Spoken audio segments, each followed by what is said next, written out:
What's up everyone? I'm your female otaku and I'm here to review episode 2 of Recreators. And I completely forgot that Recreators is confirmed for 22 episodes. I am so excited to dive even more into this series because I'm just totally fascinated with everything. First off, that opening, I was already really excited when I first heard it, like over in the trailer, but after hearing more of it and seeing the visuals, I'm absolutely in love. We actually have quite a bit of solid openings this season. I tried to make my top 10 openings of the season, and first off, it's a bit too early. There's still a few more openings that need to come out, and also, it's too hard, man! I mean, I already know what my number 1 is, and I have a pretty good idea of what my number 2 is, but everything else, man, just, we have just so many solid openings, honestly, both visually and just, you know, musically, it sounds amazing. What's really interesting about this episode is all the other characters from their different TV shows and how their powers work in our world. They can still fly, and they can still use some magic, but at times it'll work out, at times it'll come out in something completely different from your actual universe.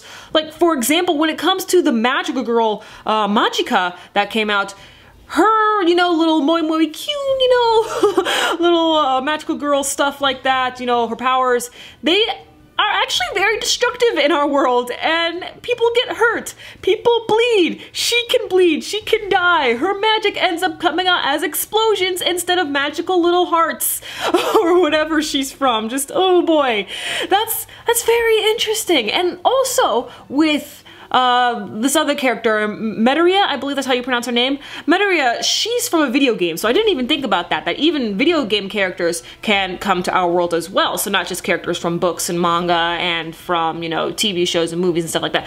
Like, even video game characters can come to life. And she's like a librarian with a magical book, and she can fly, and we saw in the previous episode that she can use magic, but for whatever reason she couldn't use restoration magic, so that was very strange. So this has to work differently for each and every single character. Like, how do their powers work in our world? Like, someone who originally had, I don't know, freezing powers, would they still have freezing powers in our world? Or would they instead have, I don't know, liquefying powers? It's strange for everyone. The first half of the episode was more info dump, while the second half was more hype, because we got a battle between a magical girl and a woman who pilots a mech. So that's pretty interesting.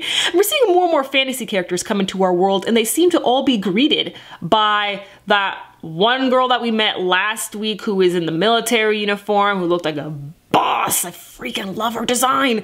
But yeah, we still haven't got her name, but she seems to greet everyone who comes into this world and lets them know that they need to find their creator. And she's definitely planning something, but we don't know what.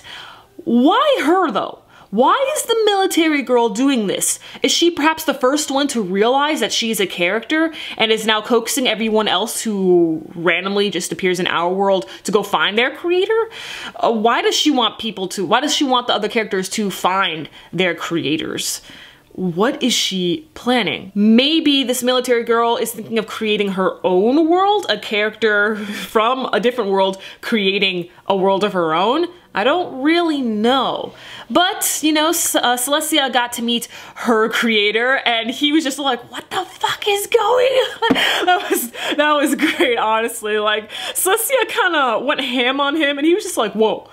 Okay, who is this chick? What's going on? Like, I can't blame him, honestly. Like, I sure wouldn't believe that she isn't a cosplayer. Like, come on, there's no way. At the end of the episode, we meet Yuya, apparently a rival to the main character and also the final boss. How freaking beast is that? He's most likely from a video game of some sort. This is so totally cool. I freaking love Recreators, man. There's so much more we can dive into with this world. It's amazing. I'm having so much fun. I'm curious to learn more, see other characters and stuff, seeing how the characters and the creators react to each other, honestly. Like, this is so freaking cool. Oh my gosh. So why does military girl have some sort of an interest in the main character? No, it's not because this is a harem, because it's not.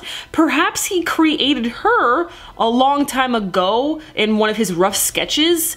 Not too sure. He doesn't recognize her, so most likely I'm assuming that he did do a rough sketch of her like many years ago. Maybe he was in middle school or something like that. Maybe he was just graduating from elementary school. Not too sure, but she definitely knows him. So this is the only possibility I can think of. Let me know your thoughts on the world, your hype for this series, or if you're just done with this series, and if you're still giving it the 3-episode test, if you're sticking with it, thoughts on the opening, and other possible theories on this world. And catch me tomorrow as I review Alice to Zoroku and Little Witch Academia. I'm your female otaku. Sayonara.